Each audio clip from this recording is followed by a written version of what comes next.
Olá, meus amigos! Hoje é dia 31 de março. Completamos 57 anos da vitória do povo brasileiro sobre o regime comunista internacional que queria instaurar aqui no país a ditadura do proletariado. Porém, a vitória foi nossa. Com o apoio das Forças Armadas em 64, o Brasil venceu. Pois é, mas os comunistas atuais não gostam muito desta data. Então eu vou trazer aqui um tweet do ministro Barroso do Supremo que manda um recado para as novas gerações.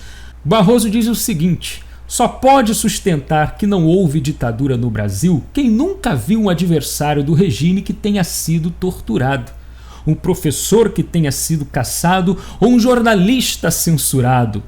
Tortura, cassações e censura são coisas de ditaduras, não de democracias.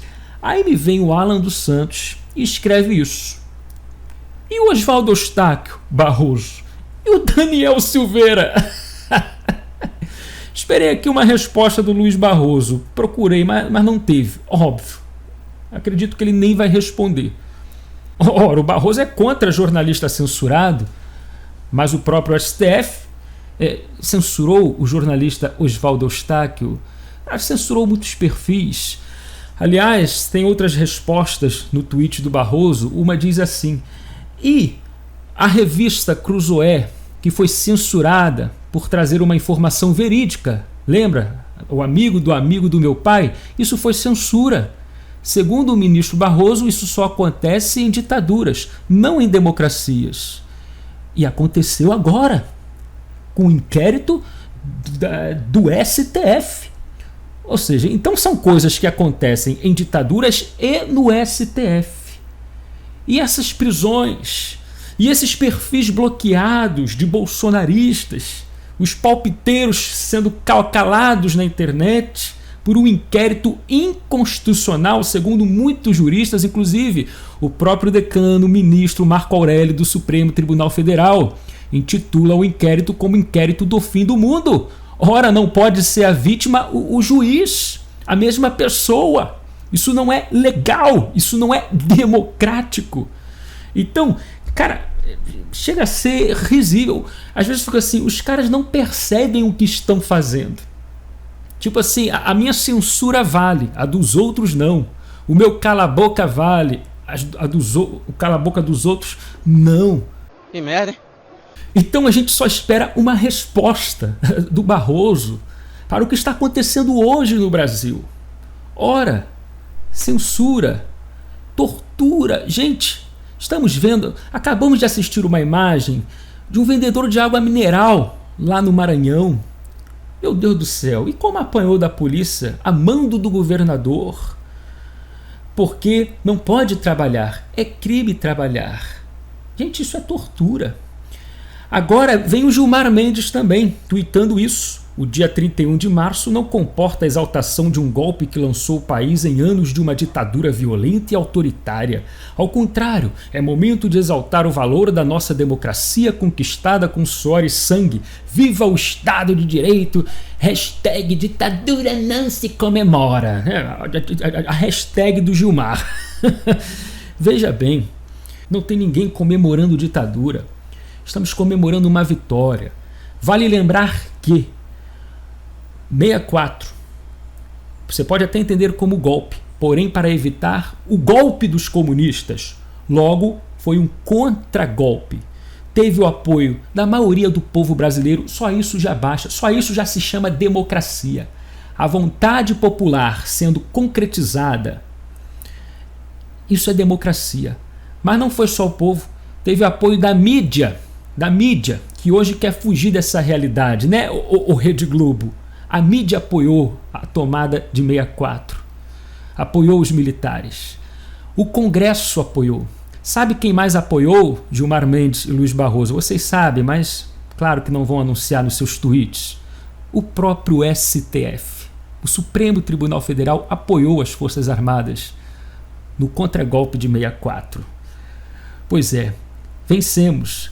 Mas aí Vocês não contam o porquê isso aconteceu. Aí, como o próprio jornal aqui, Poder 360, faz uma manchete tendenciosa: Mourão, ministros do STF e deputados se dividem sobre o golpe de 64 nas redes. O Poder 360 já tomando lado. Vice publica apologia ao episódio, né? Ainda chama de apologia. Deputados da oposição criticam. Barroso e Gilmar se manifestam. Aí começa assim, olha, o vice Hamilton e outros, né, deputados fizeram publicações nas redes, agora 31, celebrando o aniversário de 57 anos do golpe que levou o Brasil à ditadura militar. Gente, isso aqui é uma desinformação. Primeiro, ninguém deu golpe, vamos lançar uma ditadura militar porque a gente quer dominar, quer estragar, quer violentar, quer torturar. Não! Isso aqui está fora de contexto. Tanto que eu falei que teve apoio de todas as instituições e do povo brasileiro para impedir que os comunistas ditatoriais tomassem o nosso país. Essa é a verdade, não publicada no jornal, não comentada pelos senhores ministros da Suprema Corte hoje. E eles sabem disso. Agora, por que continuou, Bruno? Não ia ter lá um período para entregar o poder? Porque os comunistas não existiram. Eles declararam guerra. Quem é que foi torturado? Foi o trabalhador de bem? Foi o estudante de bem? Foi a dona de casa de bem? Não. Foram guerrilheiros. Foram vadios, vagabundos, marginais. Aqueles que ameaçavam o país. Os inimigos da pátria, digamos assim.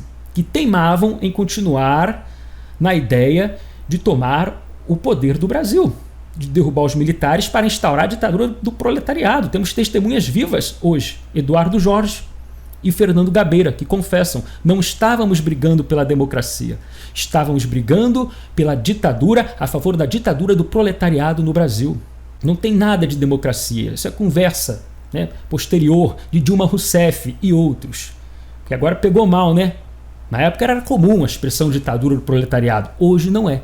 Então eles ficam aí com essa camuflagem de democracia, para lá e para cá. Nós éramos pela ditadura. Do proletariado. Do proletariado. Nós éramos contra a ditadura militar, mas éramos a favor da ditadura do proletariado. Isso aí é preciso dizer a verdade toda, né?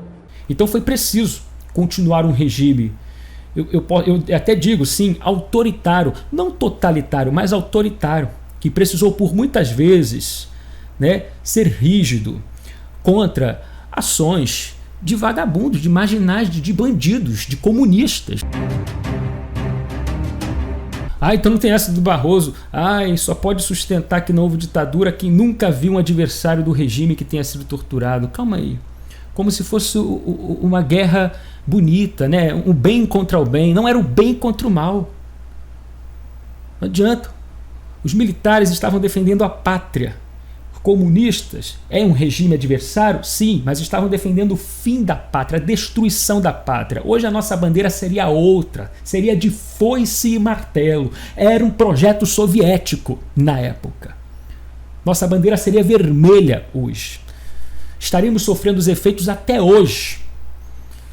Né? Vale lembrar que o regime militar teve uma ascensão econômica, né? Um período de ouro para a economia do Brasil. Imagine isso nas mãos dos comunistas, né? Um país assim continental sendo uma vergonha até hoje, um caos. Então não tem essa, é uma briga política. Não, era o bem contra o mal de fato. E o bem venceu, a pátria venceu. Acabou! Então, é muito fácil falar para as novas gerações, mas o contexto não foi explicado porque o regime militar fez o que fez. Agora, a gente fala aqui que existe uma ditadura hoje. As pessoas são proibidas de ir e vir, de trabalhar. Aí vocês querem jogar o quê? Não, mas tem um contexto. E qual o contexto que vocês utilizam?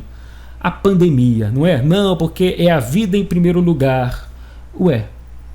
Então, se vocês não jogam um contexto quando citam um período militar, por que a gente precisa jogar o contexto de hoje? E olha que a gente joga. Vocês não permitem que a gente fale sobre isso sem contexto. Não, a gente manda aprender porque é pandemia, porque é o vírus, etc. Se é assim, vocês também precisam falar o porquê regime militar fez o que fez no passado. Porque também tinha o vírus chamado comunismo. E esse vírus mata, e matou. Na história, matou mais de 150 milhões de pessoas. Pois é, 150 milhões que o comunismo matou. Ou seja, não é para se ter um regime forte contra essa invasão, contra essa força do mal. Então esse é o contexto. Tinha um vírus, ou nova geração, tinha um vírus no período militar, que forçou o governo militar ser forte, ser rígido, não tremer nas bases, não ceder para o inimigo, porque aquele vírus matou muito mais do que o corona, historicamente. É verdade. Óbvio, teve muitos erros, como hoje na pandemia tem muitos erros. Então, mas vencemos a guerra. Muitos erros aconteceram, muitos problemas ficaram, mas vencemos essa guerra. E esse vírus comunista continua aí camuflado de partidos que se disfarçam de democracia, etc. Continuam aí tentando alguma coisa e ficam aí murmurando na internet aí, ditadura nunca mais, mas estão a favor de todas as medidas ditatoriais da atualidade. Que merda, hein? Então, é um dia que a gente comemora 57 anos da nossa vitória. Conversamos sempre no contexto e hoje também. Tem ditadura hoje? Tem. Não vamos falar sem o contexto. Tem aí a pandemia. Temos muitos governadores que roubaram dinheiro, né? Ou seja, teve o estado de calamidade pública, teve orçamento de guerra e contratos públicos sem licitação. O que resultou nisso? Roubalheira. Governadores sendo afastados, secretários de saúde sendo presos, muita fraude, etc. E agora a gente entende porque muitas pessoas, ou melhor, autoridades, governadores, prefeitos, gostam de um fechamento, gostam de um lockdown. É para quebrar propositalmente a economia. Não quero generalizar, mas é fato que existem casos assim. Governadores que querem quebrar de propósito, para pedir auxílio ao governo federal, não só para roubar, mas para quitar as dívidas dos seus estados, dos seus quebrados estados. Ou seja, os caras fazem merda com dinheiro local e depois aproveitam essa oportunidade para suprir os rombos. E o que aconteceu até agora, a questão de melhora do Covid? Nada. Está tudo pior, né? O Brasil está uma vergonha no âmbito mundial. Pouca solução, muita politização em cima disso tudo e muita gente sofrendo, sendo censurada, perseguida, torturada. Então fica até um tom de hipocrisia dessa galera, ditadura nunca mais. Não, mas vai lá, prenda, não deixa o cara trabalhar, não, tá proibido, bloqueia o perfil. Jornalista, cadeia, opa, criticou, cadeia. Meu Deus do céu. Deixa a sua opinião, essa é a minha opinião, é a minha visão, tá? Você pode ter a sua também. Então aí, por enquanto, não há resposta aí para o Alan dos Santos, que questionou aí o Oswaldo Eustáquio e o Daniel Silveira, e a Cruzoé, que foi censurada pelo STF, segundo Barroso, isso só acontece em ditaduras. Mas a gente entende que também acontece no STF. Vamos indo nessa, meu nome é Bruno Johnson, deixa o like, comunismo aqui não. Fui!